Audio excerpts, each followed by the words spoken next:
Moving to our top story today, once a registered South African company trades past R1 million, the general rule of thumb is that it's now legally required to pay VAT, value-added tax. But tell that to two of the deputy president's sons, whose company they're linked to, Modipadi Nokaneng, now owes the taxman, the South African Revenue Services, a cool 3 million randelas. This today revealed by investigative journalist Kyle Cowan, who's live with me now from our Randburg studios. Kyle, welcome back to The Lead. How are you doing? Thank you, Graeme. It's always a pleasure to be here, and we're doing well. Fantastic. 3 million smackaroos. It's not a small SARS bill to pay off, now is it? No, I think for any company of any size, a 3 million rand penalty would generally, impact your bottom line quite heavily. And in this case, the point that we make in the stories is that, as far as we're aware, the only income this company has is from public contracts. So it makes it all the more egregious, whenever we publish these stories and people talk about them. Quite a lot of the comments will be, where's SARS? What is SARS doing? And in this case, we have an example. SARS is busy behind the scenes, but quite often we just don't find out about it, Right.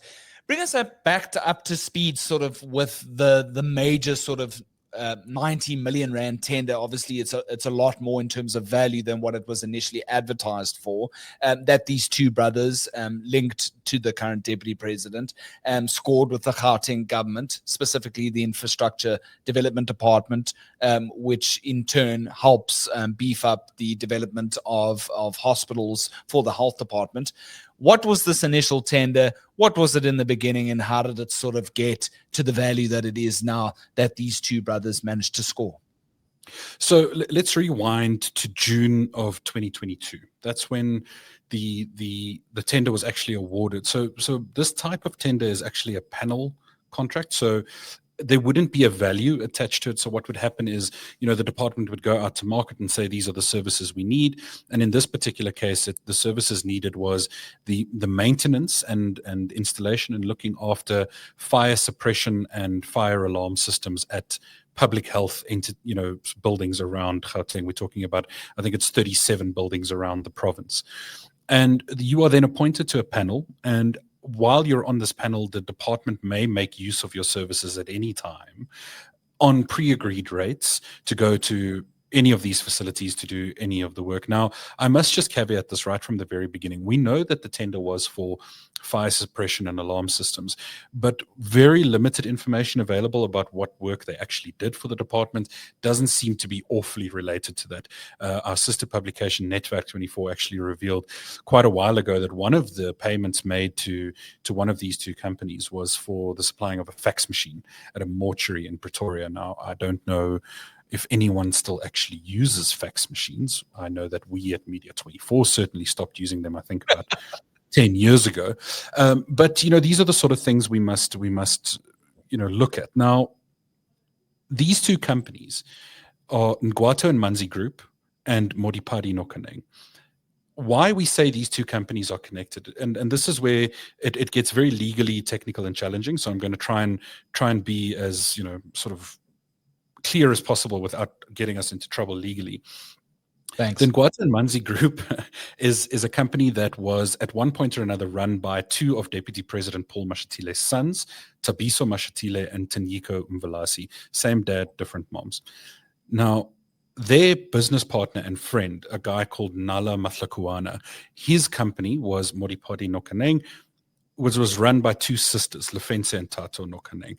And this group of friends, for lack of a better word, they ran these two companies together.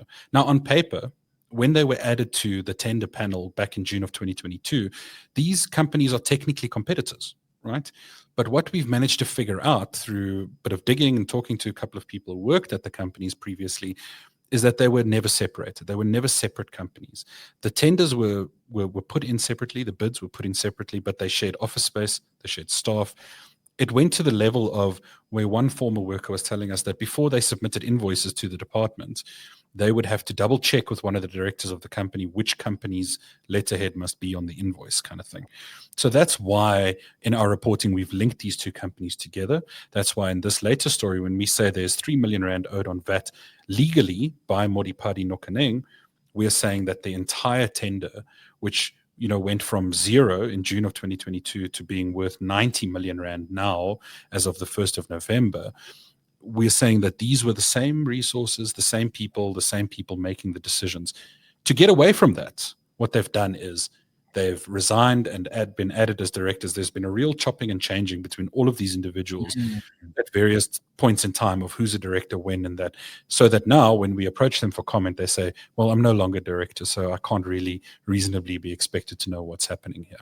Yeah, it's quite an interesting little technical cop-out, but we've seen that this has kind of been a very similar modus operandi in other instances where allegedly dodgy tenders have been awarded, right, Kyle? For sure. Yeah, no, definitely. And the way we circumvent this, and actually it's quite funny, we're talking about payments worth 90 million rand. And the reason why we went back to look at this tender again, why we took a step back to reinvestigate, cover our steps previously, is because in October of 2024, Modipadi Nokaneng and Ngwato and Manzi laid off workers. And there was an agreement through the commission, the CCMA, through a commissioner there. And they owe some of these workers that they laid off about 219,000 rand total. The amounts range from 16,000 to 30,000. It's basically a month's salary for some of these workers. They've owed these the workers this money since October of 2024 and have not paid them to date. So when one of these workers approached us and said, listen, we see that you've been digging into this issue, we just wanted to let you know that we haven't been paid. And effectively, if you weigh up the scales here and you look at 90 million rand came into these two companies, and they're now in a position where they can't even pay 200,000 rand in settlements to former workers, that leads us to deeper questions about their financial stability and their ability to actually have been in a position to execute on these tenders. Now, we know that while they may not be responsible for every single public health facility's fire alarm and fire suppression system, we do know, thanks to Jack Bloom of the DA, who is a stalwart in Gauteng in terms of the health environment, that not a single one of the Gauteng public health facilities has fire systems that meet health and safety standards. Which brings me to that question, how much do we understand of the work that has been allegedly or not delivered in the case of this particular, which you've now sort of described as this later inflated tender value to the tune of 90 million rand? How much has been delivered and how much hasn't? Do we know?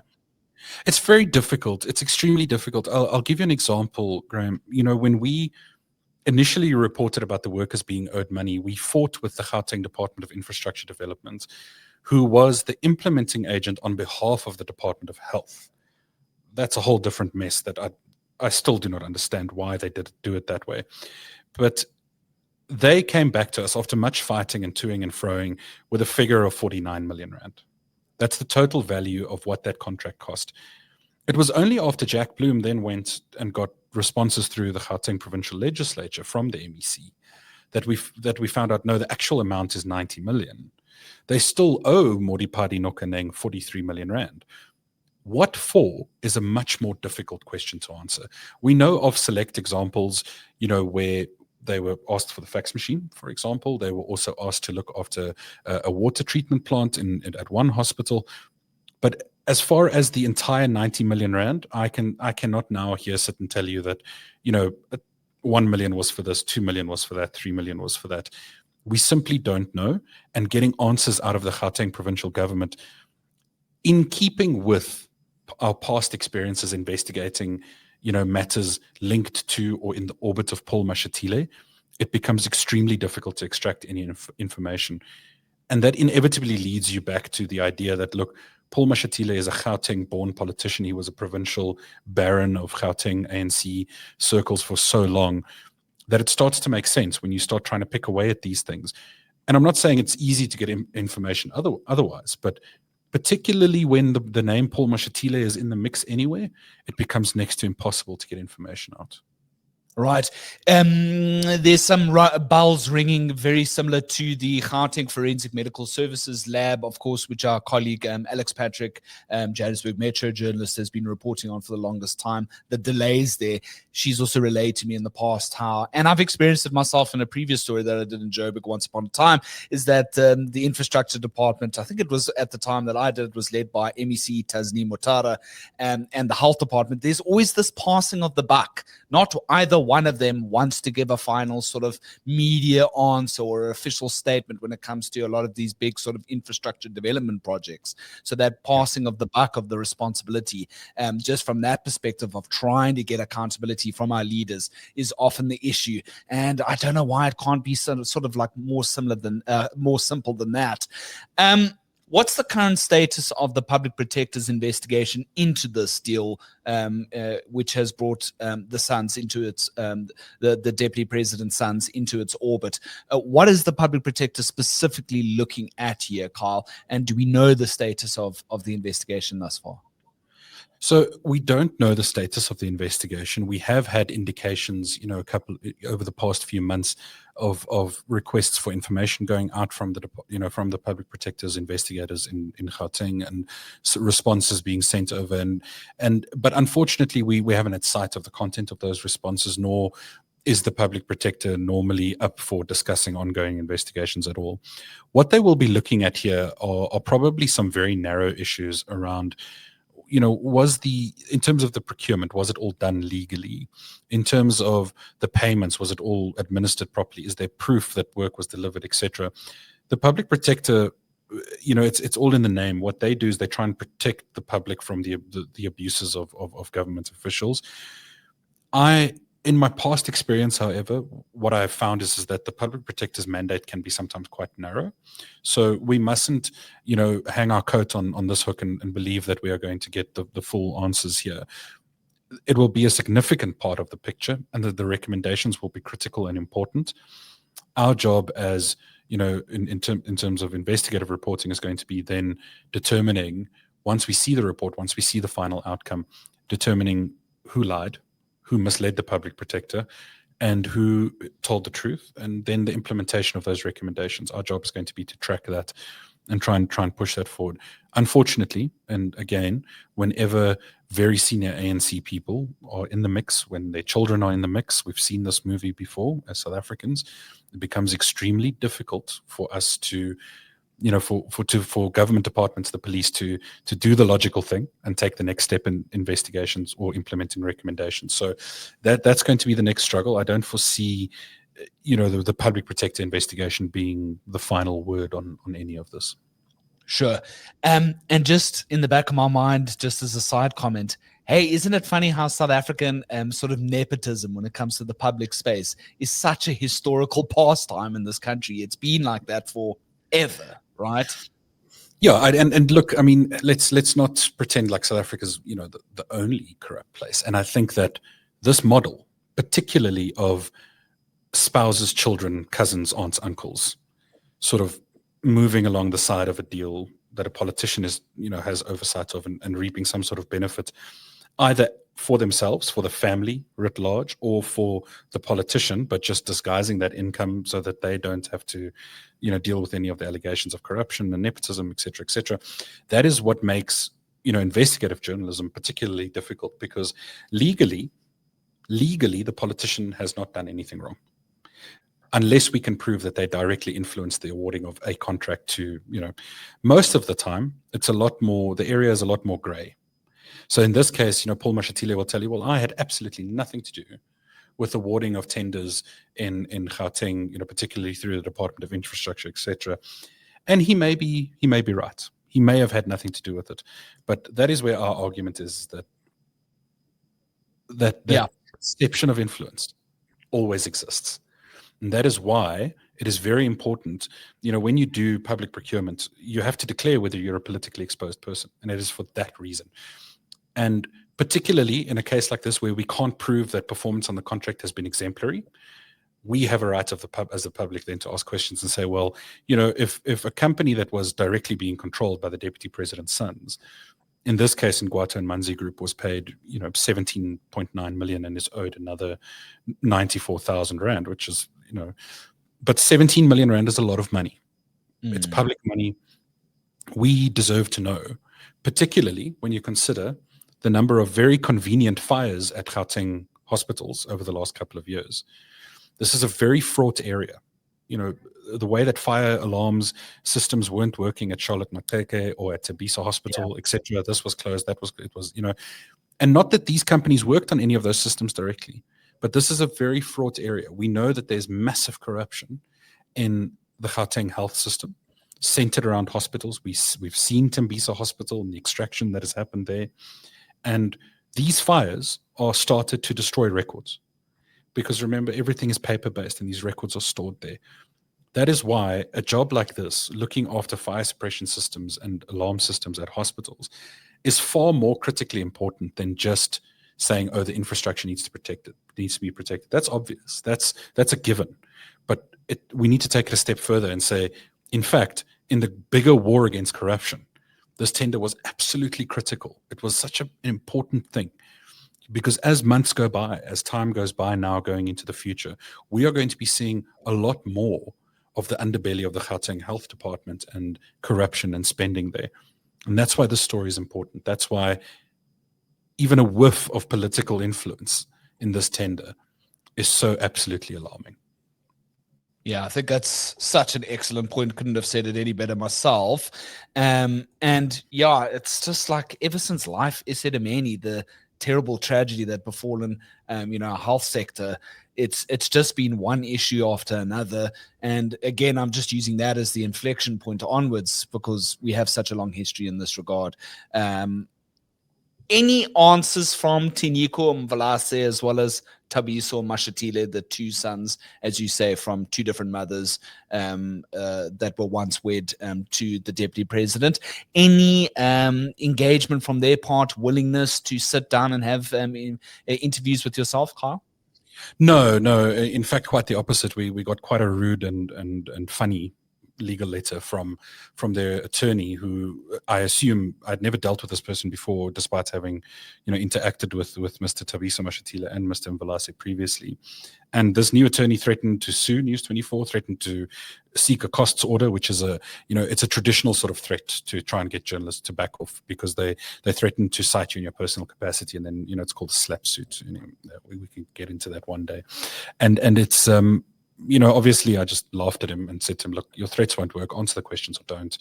They have refused to answer the questions. Their stance is, look, because my clients being Mr. Matlakuana and Mr. Mashatile resigned as directors of these companies, they can't be expected to know what is happening with the companies. Now, to be fair, convenient. Very convenient. Legally, they are quite correct. They have no longer any responsibility towards the company. Sure. Even when I try to point out to them, that workers are sitting hungry at home, having worked for you, and there was an agreement, and they are owed money, that didn't seem to shift the needle at all. And they have continuously adopted a stance. People in Mr. Mashatile's orbit have continuously adopted a stance to try and accuse News 24 of running some kind of, smear campaign, some sort of defamatory, sort of orchestrated campaign against them. Now, our response to this has always been very simple. This is accountability. He is the deputy president. It doesn't really faze us that he accuses us of these things, because it is simply not true, especially not when they can't show any real responses that have been provided to us in terms of facts and figures and timelines to counteract what we are reporting. So in this case, it's exactly the same. We've questioned them. And, in terms of their stance on this, is that they acted, quote unquote, within their ethical and legal requirements as directors of the companies at all times. That may be so. But of course, we're not only questioning the legal and sort of ethical guidelines here, we're also questioning the morality of this contract and whether they deserve to get it. We can't answer those questions yet. We can't say for sure it was all awarded legally and everything was above board. We don't know if there was influence in the awarding process.